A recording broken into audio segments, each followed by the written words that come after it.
നിങ്ങളുടെ ജീവിതത്തിൽ അവിടുത്തെ സാന്നിധ്യം ഉറപ്പിക്കുന്ന, നിഷേധിക്കാനാവാത്ത ഫലങ്ങൾ നൽകുന്നു. ഇവ വൈകാരികമായി വന്നുപോകുന്ന വെറും വികാരങ്ങളല്ല, മറിച്ച് പരിശുദ്ധാത്മാവിന് മാത്രം നിർമ്മിക്കാൻ കഴിയുന്ന ആഴമേറിയതും ശാശ്വതവുമായ മാറ്റങ്ങളാണ്. പരിശുദ്ധാത്മാവ് നിങ്ങളിൽ പ്രവർത്തിക്കുന്നു എന്ന് തെളിയിക്കുന്ന, ജീവിതത്തെ മാറ്റിമറിക്കുന്ന 7 ശക്തമായ അടയാളങ്ങൾ അത് വെളിപ്പെടുത്തുന്നു. ഇത് ശ്രദ്ധിച്ചു കേൾക്കുക, കാരണം ഇത് വെറുമൊരു സിദ്ധാന്തമോ നമുക്ക് അകലെയുള്ള ദൈവശാസ്ത്രമോ അല്ല.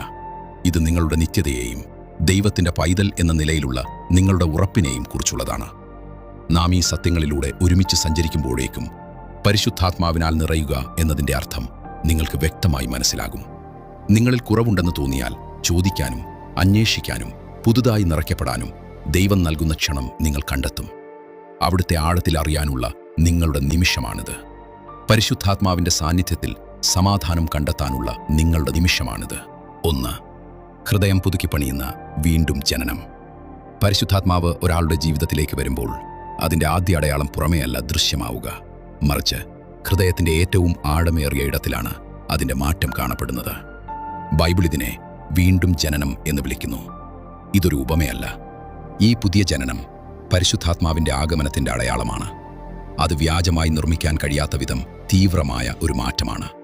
പരിശുദ്ധാത്മാവ് നമ്മുടെ ആത്മാവിൻ്റെ മൃതാവസ്ഥയിലേക്ക് പ്രവേശിച്ച് ജീവൻ നൽകുന്ന ദൈവത്തിൻ്റെ ശ്വാസമാണ്.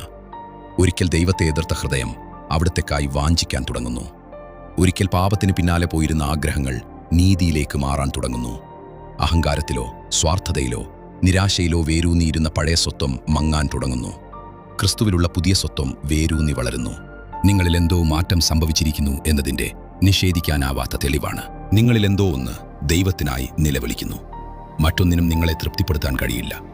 അപ്പോസ്തലനായ പൗലോസ് 2 കൊരിന്ത്യർ 5:17 ഇത് വിവരിക്കുന്നു.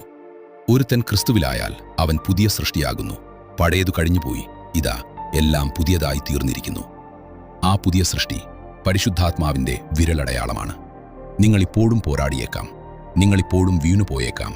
പക്ഷേ വ്യത്യാസം ഇതാണ്: നിങ്ങൾക്കുള്ളിൽ എന്നേക്കും ചെളിയിൽ കിടക്കാൻ കഴിയാത്ത ഒരു പുതിയ സ്വഭാവമുണ്ട്. അതുകൊണ്ട് നിങ്ങളോട് തന്നെ ചോദിക്കുക, ഉള്ളിൻ്റെ ഉള്ളിൽ നിങ്ങൾ പഴയതുപോലെയല്ല എന്ന് നിങ്ങൾ ശ്രദ്ധിക്കുന്നുണ്ടോ? ആ വാഞ്ച്, ആ മാറ്റം, ദൈവത്തിനായുള്ള ആ ആഴത്തിലുള്ള വിളി, അതാണ് നിങ്ങളുടെ ഉള്ളിലെ പരിശുദ്ധാത്മാവിൻ്റെ ശബ്ദം. നിങ്ങൾ പഴയ ആളല്ല, കാരണം പരിശുദ്ധാത്മാവ് നിങ്ങളെ പുതിയതാക്കി.